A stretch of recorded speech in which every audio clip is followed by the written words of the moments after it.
الله أكبر. الحمد لله رب العالمين الرحمن الرحيم مالك يوم الدين إياك نعبد وإياك نستعين اهدنا الصراط المستقيم صراط الذين أنعمت عليهم غير المغضوب عليهم ولا الضالين.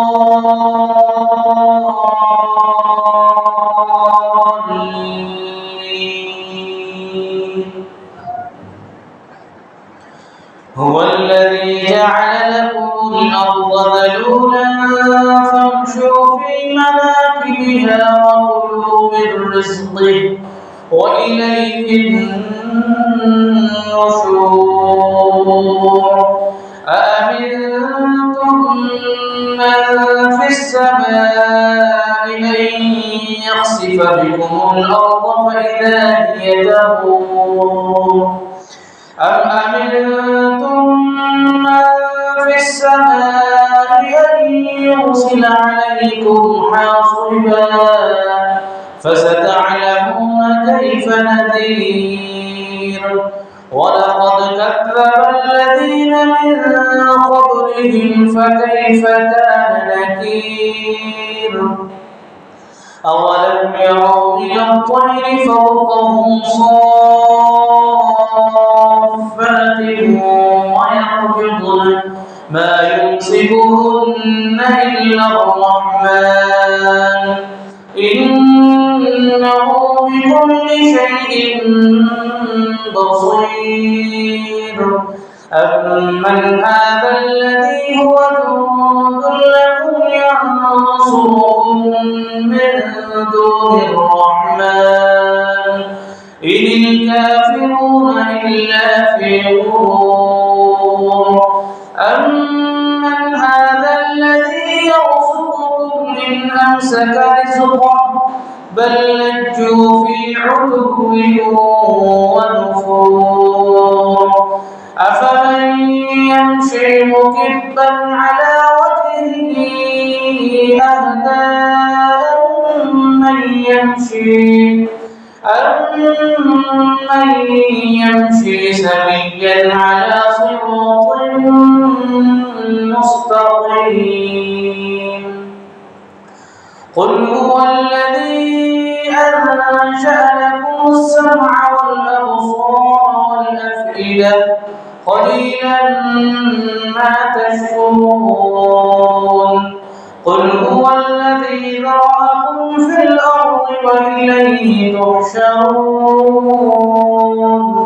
ويقولون متى هذا الوعد إن كنتم صادقين. قل إنما العلم عند الله وإنما أنا نذير مبين. فلما رأوه زلفة سيئت وجوه الذين كفروا وقيل هذا الذي كنتم به تدعون.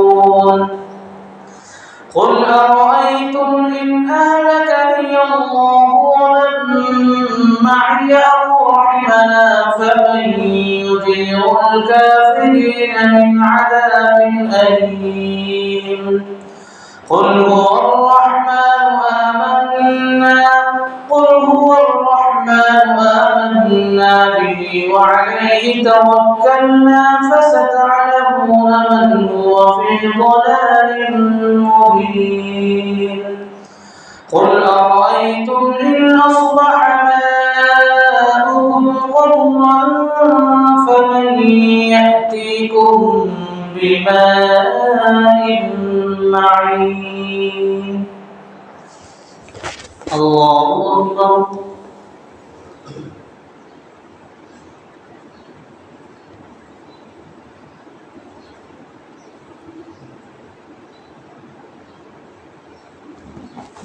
سمع الله لمن حمده الله أكبر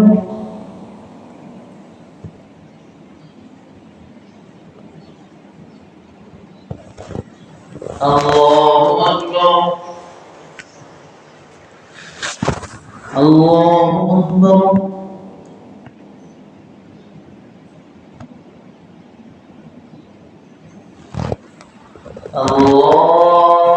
الله أكبر الحمد لله رب العالمين الرحمن الرحيم مالك يوم الدين إياك نعبد وإياك نستعين اهدنا الصراط المستقيم صراط الذين أنعمت عليهم غير المغضوب عليهم ولا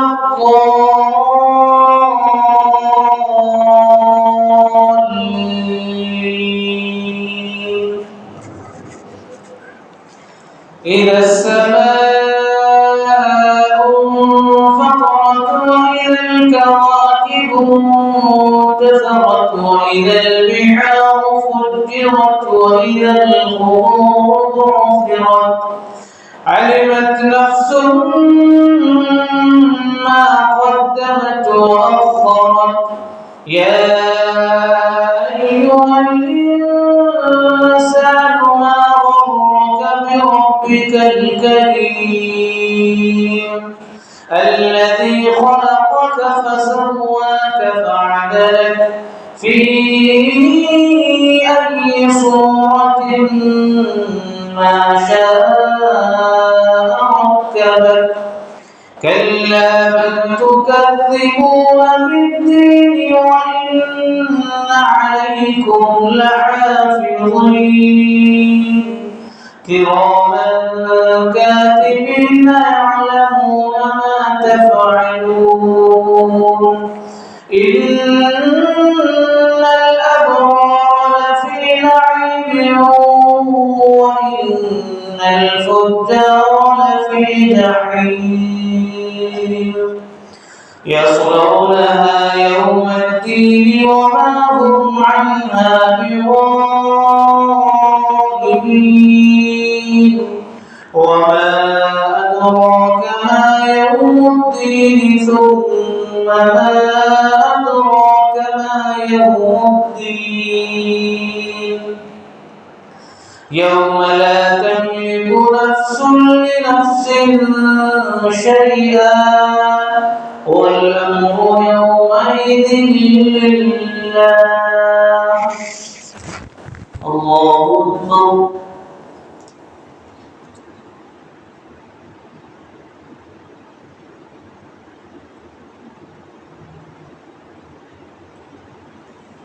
سمع الله لمن حمده الله أكبر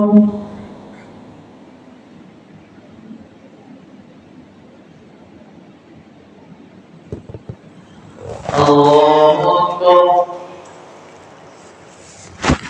الله أكبر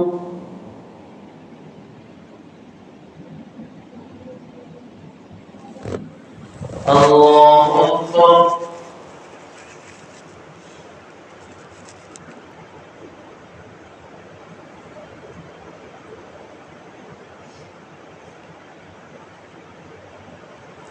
السلام عليكم ورحمة الله السلام عليكم ورحمة الله بسم الله الرحمن الرحيم हुजूर सल्लल्लाहु अलैहि वसल्लम का इरशाद है कि खुद हक़ ताला शानहू और उसके फरिश्ते सहरी खाने वालों पर रहमत नाज़िल फरमाते हैं। फ़ायदा किस कदर अल्लाह जल्ला जलालुहु का इनाम और एहसान है कि रोज़े की बरकत से उससे पहले खाने को जिसको सहरी कहते हैं उम्मत के लिए सवाब की चीज़ बना दिया और उसमें भी मुसलमानों को अज्र दिया जाता है। बहुत सी अहादीस में सहर खाने की फजीलत اور اجر کا ذکر ہے۔ علامہ عینی رحمۃ اللہ علیہ نے 17 صحابہ سے اس کی فضیلت کی احادیث نقل کی ہیں اور اس کے مستحب ہونے پر اجماع نقل کیا ہے۔ بہت سے لوگ کاہلی کی وجہ سے اس فضیلت سے محروم رہ جاتے ہیں، اور بعض لوگ تراویح پڑھ کر کھانا کھا کر سو جاتے ہیں اور وہ اس کے ثواب سے محروم رہتے ہیں، اس لیے کہ لغت میں سحر اس کھانے کو کہتے ہیں جو صبح کے قریب کھایا جائے، جیسا کہ قاموس میں لکھا ہے۔ بعض نے کہا ہے کہ آدھی رات سے اس کا وقت شروع ہو جاتا ہے۔ صاحب کشاف نے اخیر کے چھٹے حصے کو بتلایا ہے، یعنی تمام رات کو 6 حصوں پر تقسیم کر کے اخیر کا حصہ، مثلا اگر غروب آفتاب سے طلوع صبح صادق تک 12 گھنٹے ہوں تو اخیر کے 2 گھنٹے سحر کا وقت ہے، اور ان میں بھی تاخیر اولا ہے، بشرطے کہ اتنی تاخیر نہ ہو کہ روزے میں شک ہونے لگے۔ سحری کی فضیلت بہت سی احادیث میں آتی ہے۔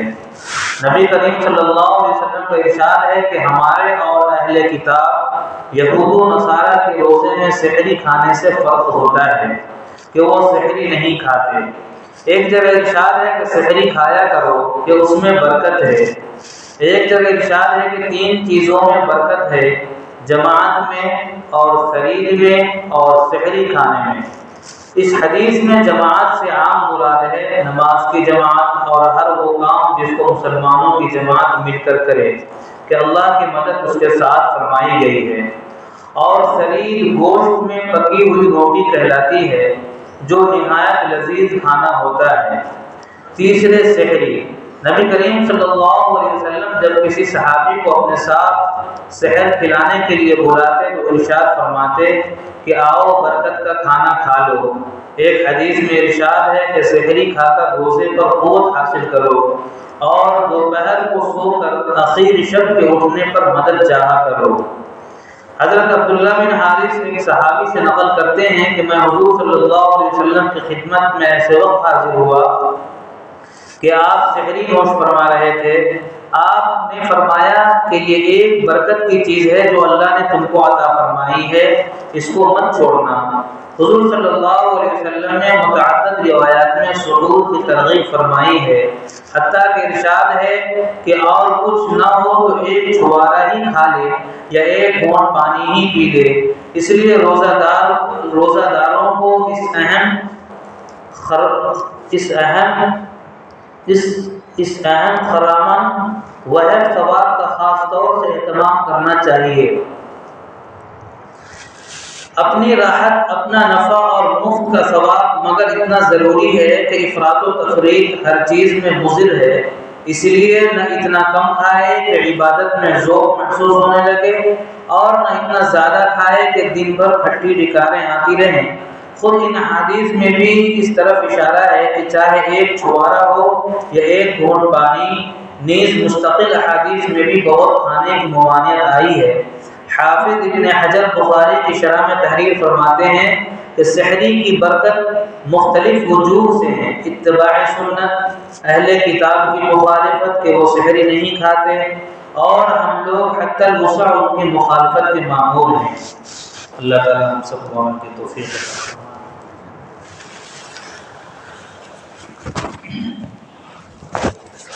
اللهم صل على محمد النبي الأمي وعلى آله وسلم تسليما.